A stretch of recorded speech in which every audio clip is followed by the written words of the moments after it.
हरे कृष्णा। ओम नमः शिवाय। आप सभी का दिन शुभ और मंगलमय हो। आप सभी को फाल्गुन मास विजया एकादशी व्रत की बहुत बहुत हार्दिक शुभकामनाएं।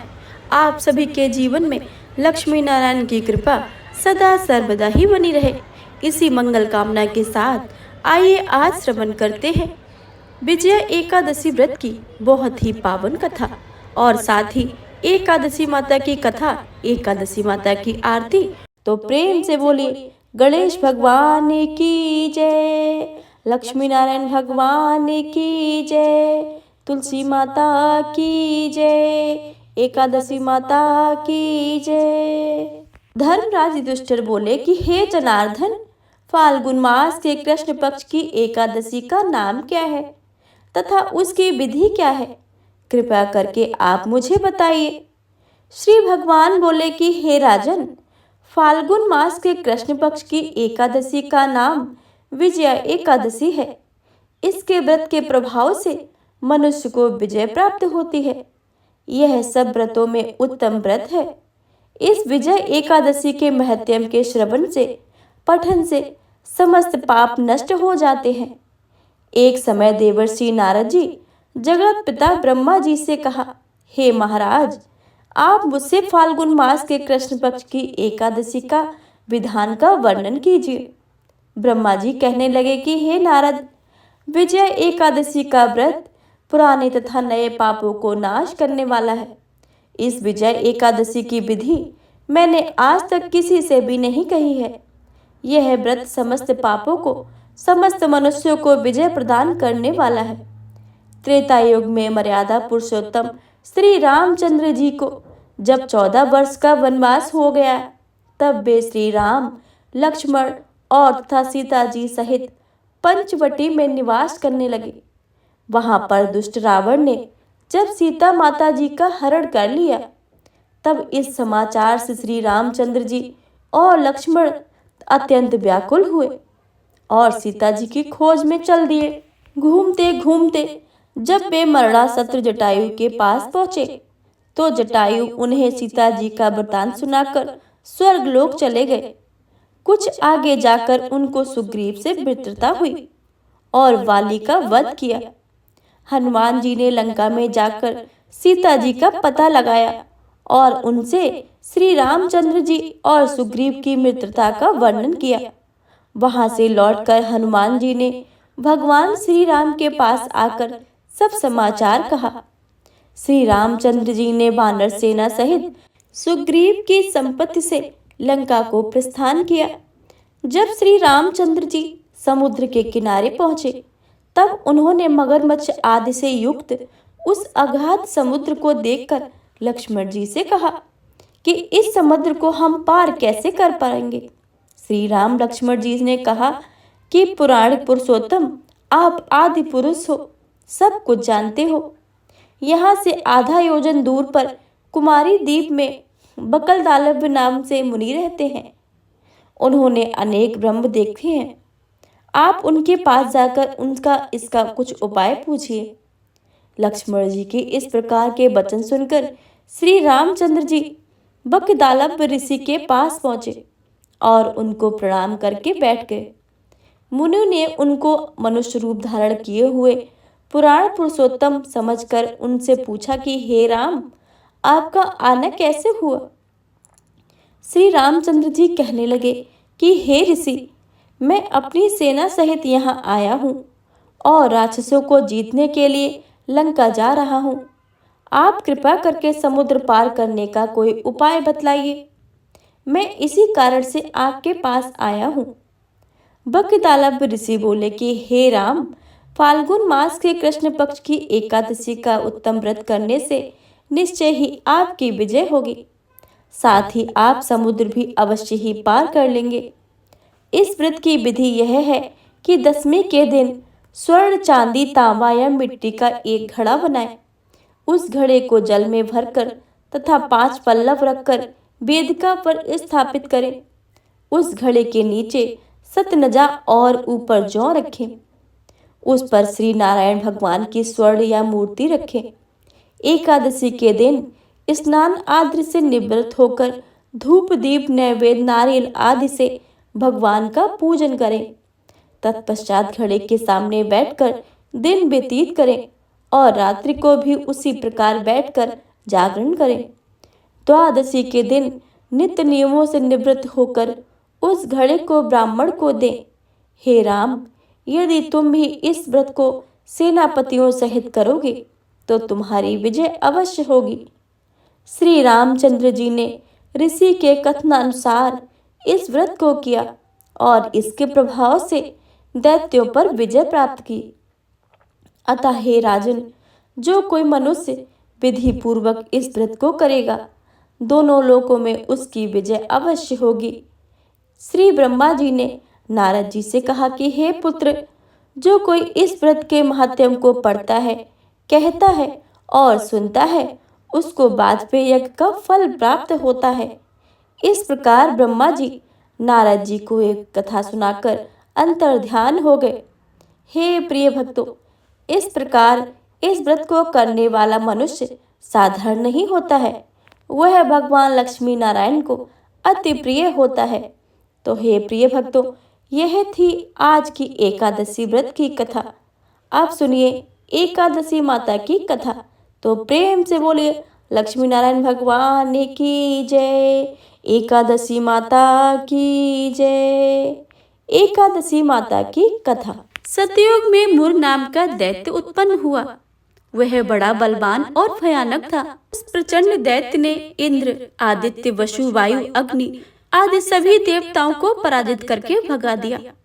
तब इंद्र सहित सभी देवताओं ने भयभीत होकर भगवान शिव से सारा वृतांत कह सुनाया और बोले कि हे कैलाशपति, मुर दैत्य से भयभीत होकर सब देवता मृत्युलोक में फिर रहे हैं। तब भगवान शिव ने कहा कि हे देवताओं, तीन लोकों के स्वामी, भक्तों को दुखों का नाश करने वाले भगवान विष्णु की शरण में जाओ, वे ही तुम्हारे दुख को दूर कर सकते हैं। शिव जी के ऐसे वचनों को सुनकर सभी देवता क्षीर सागर में पहुंचे। वहां भगवान को शयन करते देखकर हाथ जोड़कर उनकी स्तुति करने लगे कि हे देवताओं द्वारा स्तुति करने योग्य प्रभु, हम आपको बारंबार नमस्कार करते हैं। देवताओं की रक्षा करने वाले मधुसूदन, आपको नमस्कार है, आप हमारी रक्षा करें। दैत्यों से भयभीत होकर हम सब आपकी शरण में आए हैं। आप इस संसार के पालन करता, माता पिता, उत्पत्ति और संहार करने वाले हो, सबको शांति प्रदान करने वाले हो। आकाश और पाताल भी आपके ही बस में है। सबके पितामह ब्रह्मा, सूर्य, चंद्र, अग्नि, सामग्री, होम, आहुति, मंत्र, तंत्र, जप, यजमान, यज्ञ, कर्म करता, भोक्ता भी आप ही हो। आप सर्वव्यापक हो। आपके सिवा तीनों लोकों में चर तथा अचर कुछ भी नहीं है। हे भगवान, दैत्यों ने हमको जीत कर स्वर्ग से भ्रष्ट कर दिया है और हम सब देवता इधर उधर भागे भागे फिर रहे हैं। आप उन दैत्यों से हमारी रक्षा करें। इंद्र के ऐसे वचनों को सुनकर विष्णु भगवान कहने लगे, इंद्र, ऐसा मायावी दैत्य कौन है जिसने सब देवताओं को जीत लिया है? उसका नाम क्या है? उसमें कितना बल है और किसके आश्रय में है तथा उसका स्थान कहाँ है?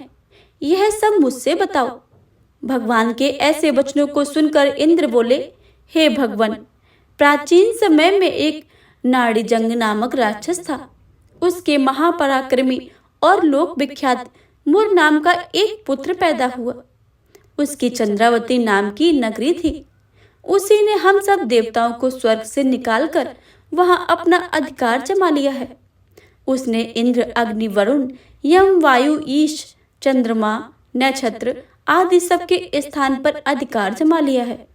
सूर्य भगवान बनकर स्वयं ही प्रकाश करता है, स्वयं ही मेघ बनकर बैठा है और सबसे अजेय है। हे असुर निकंदन, उस दुष्ट को मारकर देवताओं पर अजय बनाइए। यह सुनकर भगवान कहने लगे कि हे देवताओं, मैं शीघ्र ही उसका संहार करूंगा। तुम चंद्रावती नगरी जाओ। इस प्रकार कहकर भगवान सहित सभी देवताओं ने चंद्रावती नगरी की ओर प्रस्थान कर दिया। उस समय जब दैत्य मुर सेना सहित युद्ध भूमि में गरज रहा था, उसकी भयानक गर्जना सुनकर सभी देवता भय के मारे चारों ओर दिशाओं में भागने लगे। जब स्वयं भगवान रणभूमि में आए तो दैत्य उन पर भी अस्त्र शस्त्र आयुध लेकर दौड़े। भगवान ने उन्हें सर्प के समान अपने बाणों से बींध डाला। बहुत से दैत्य मारे गए, केवल मुर बच गया था। वह अविचल भाव से भगवान के साथ युद्ध करता रहा। भगवान जो तीक्ष्ण बाण चलाते उसके लिए पुष्प सिद्ध होता। उसका शरीर छिन्न भिन्न हो गया, किंतु वह लगातार युद्ध करता रहा। दोनों के बीच मल्ल युद्ध भी हुआ। 10,000 वर्ष तक उनका युद्ध चलता रहा, किंतु मुर नहीं मरा। थककर भगवान बद्रिक आश्रम चले गए। वहां हेमवती नामक सुंदर गुफा थी। उसमें विश्राम करने के पश्च के लिए उन भगवान उसके अंदर प्रवेश कर गए। वह गुफा 12 योजन लंबी थी और उसका एक ही द्वार था। विष्णु भगवान वहां योग निद्रा के रूप में सो गए। मुर भी पीछे पीछे आ गया और भगवान को सोया देखकर मारने को उद्यत हुआ। तभी भगवान के शरीर से एक उज्जवल कांतिमय रूप वाली देवी प्रकट हुई। देवी ने राक्षस मुर को ललकारा और युद्ध किया और उसे तत्काल मौत के घाट उतार दिया। श्री हरि जब योग निद्रा की नींद से उठे तो सब बातों को जानकर उस देवी से कहा कि आपका जन्म एकादशी के दिन हुआ है, अतः आप उत्पन्ना एकादशी के नाम से पूजित होगी। आपके भक्त वही होंगे जो मेरे भक्त हैं, और जो एकादशी का व्रत करेंगे वह मनुष्य मुझे सदा ही प्रिय रहेंगे, और जो एकादशी की कथा सुनेंगे वह सदा सर्वदा स्वर्ग में वास करेंगे। तो प्रेम से बोलिए श्री हरि भगवान विष्णु की जय, एकादशी माता की जय, सभी देवी देवताओं की जय। एकादशी माता की अगली कथा के अनुसार गालक मुनि का भद्रशील नाम का एक पुत्र था। भद्रशील ने छोटी उम्र से ही एकादशी व्रत का पालन करना शुरू कर दिया। मुनि ने उन्हें ऐसा करने के लिए कहा नहीं था। एक बार मुनि ने भद्रशील से पूछा कि उन्हें इस व्रत करने को किसने कहा है। भद्रशील ने कहा कि मैं कई जन्मों से एकादशी व्रत करता आ रहा हूँ। आमतौर पर किसी को भी पिछला जन्म याद नहीं रहता। जब तक आप माँ के गर्भ में होंगे तब तक आपको अपने पिछले जन्मों की याद रहेगी, लेकिन जन्म से ठीक पहले वह स्मृति मिट जाती है। लेकिन भद्रशील को अपने पिछले जन्म की याद उस समय भी थी। यह एकादशी व्रत की शक्ति थी जिसका वे पालन करते थे। वे एक पूर्व जन्म में धर्मकीर्ति नाम के राजा थे। धर्मकीर्ति बहुत ही क्रूर था। उसे कोई पसंद नहीं करता था। ऐसा कोई पाप नहीं था जो उसने नहीं किया हो। एक बार वह अपने सैनिकों के साथ शिकार खेलने गया। उसने एक हिरण को देखा और अपने सैनिकों को उस हिरण को चारों ओर से घेरने के लिए कहा। राजा ने कहा कि जो भी हिरण को भागने देगा उसका पूरा परिवार मार डाला जाएगा। हिरण ने यह सुना और सोचा, सैनिक, मैं उनमें से किसी को भी कुछ नहीं होने दूंगा। हिरण राजा के पास से निकल भागा। राजा ने हिरण का पीछा किया। सूर्यास्त होते होते राजा एक घने जंगल के अंदर फंस गया। हिरण कहीं दिखाई नहीं दे रहा था। राजा ने एक पेड़ के नीचे रात बिताई। उसने दिन भर में कुछ नहीं खाया था और चारों ओर से खतरनाक जानवरों के गुर्राने की आवाज सुनाई दे रही थी। वह सो भी नहीं सका। राजा ने डर से श्री हरि परमात्मा से प्रार्थना करना शुरू कर दिया। फिर सुबह होते होते उसकी मृत्यु हो गई। यमदूत आए और उसे यमराज के पास ले गए। यमराज ने पूछा कि तुम लोग इन्हें क्यों लाए हो? इनका स्थान बैकुंठ में भगवान महाविष्णु के बगल में है। लेकिन राजन, यह तो महापापी है। नहीं, वह सब चला गया है। ये अब पवित्र है। जिस दिन उनकी मृत्यु हुई वह एकादशी थी। उन्होंने दिन भर उपवास किया और रात में जागते हुए श्री हरि का स्मरण किया। उनके सारे पाप दूर हो गए। वे पवित्र हो गए हैं। यमराज ने स्वयं एक स्वर्ण रथ बुलाया और राजा को बैकुंठ भेज दिया। जब लोगों को इस बारे में पृथ्वी पर पता चला तो वे सभी एकादशी का व्रत का पालन करने लगे और उत्साह पूर्वक एकादशी व्रत का पालन करते रहे। तो प्रेम से बोलिए एकादशी माता की जय। जय श्री गणेश। प्रेम से बोलिए तुलसी माता की जय। तुलसी माता की कथा। कार्तिक के महीने में सब महिलाएं तुलसी माता को सींचती थी। सब महिलाएं तो सींच कर चली जाती थी, पर एक बुढ़िया माई तुलसी माता को सींच कर कहती थी कि तुलसी माता सबकी दाता, मैं तेरा बिरला सींचूं, तू मेरा निस्तारा कर। तुलसी माता अड़ुआ दे लड़ुआ दे, पीताम्बर की धोती दे, मीठे मीठे ग्रास दे, बैकुंठ का बास दे, चटक की चाल दे, पटक की मौत दे, चंदन का काट दे, झालर की झनकार दे, साईं का राज दे, दाल भात का जीवन दे, एकादशी दिन दे और कृष्ण का कंधा दे। इतनी बात सुनकर तुलसी माँ सोच में पड़ जाती थी कि एक बार भगवान श्री कृष्ण ने तुलसी माँ को इस सोच का कारण पूछ लिया। इस पर तुलसी माता ने बताया कि एक बुढ़िया मेरे पास रोज आकर इतनी सारी बातें कहती है, इनमें से बुढ़िया माई को मैं सब कुछ दे सकती हूँ, पर आपका कंधा कहाँ से दूंगी। इस बार भगवान बोले कि तुम चिंता मत करो और बुढ़िया माई को आशीर्वाद दे दो। तुलसी माँ ने वैसा ही किया। थोड़े दिन के बाद बुढ़िया मर गई। सब कोई उसे उठाने लगे, पर वह इतनी भारी हो गई कि किसी से भी उठ नहीं रही थी। सब कोई कहने लगे कि पापघाट की माला फिरती थी, जिसकी वजह से इतनी भारी हो गई है। तभी भगवान श्री कृष्ण ब्राह्मण के भेष में आए और वहां खड़े लोगों से बुढ़िया के कान में कुछ कहने के लिए कहा। उसका सब हल्का होने की बात कही। इस पर लोगों ने कहा कि तू भी अपने मन की निकाल ले। भगवान ने जाकर बुढ़िया के कान में कहा, बुढ़िया माई, मैं तेरा बिरला सींचूं, मैं करूं तेरा निस्तारा। बुढ़िया माई अड़ुआ ले लड़ुआ ले, पीताम्बर की धोती ले, मीठा मीठा भात ले, बैकुंठ का वास ले, चटक की चाल ले, पटक की मौत ले, चंदन का काट ले, झालर की झनकार ले, साईं का रास ले, दाल भात का भोजन ले और श्री कृष्ण का कंधा ले। ना सुनते ही बुढ़िया माई हल्की हो गई। इसके बाद भगवान श्री कृष्ण ने उसे अपना कंधा देकर उसे मुक्ति प्रदान की। हे तुलसी माता, जैसे आपने बुढ़िया माई को मुक्ति दी है, वैसे ही सबको देना। अंतकाल में सबको आपका ही कंधा मिले। से बोलिए तुलसी शालिग्राम की जय। राधा कृष्ण भगवान की जय। ओम जय एकादशी माता, विष्णु पूजा व्रत को धारण कर शक्ति मुक्ति पाता। ओम जय एकादशी माता, तेरे नाम गिनाऊं देवी, भक्ति प्रदान करनी, गण गौरव की देनी माता, शास्त्रों में वरनी।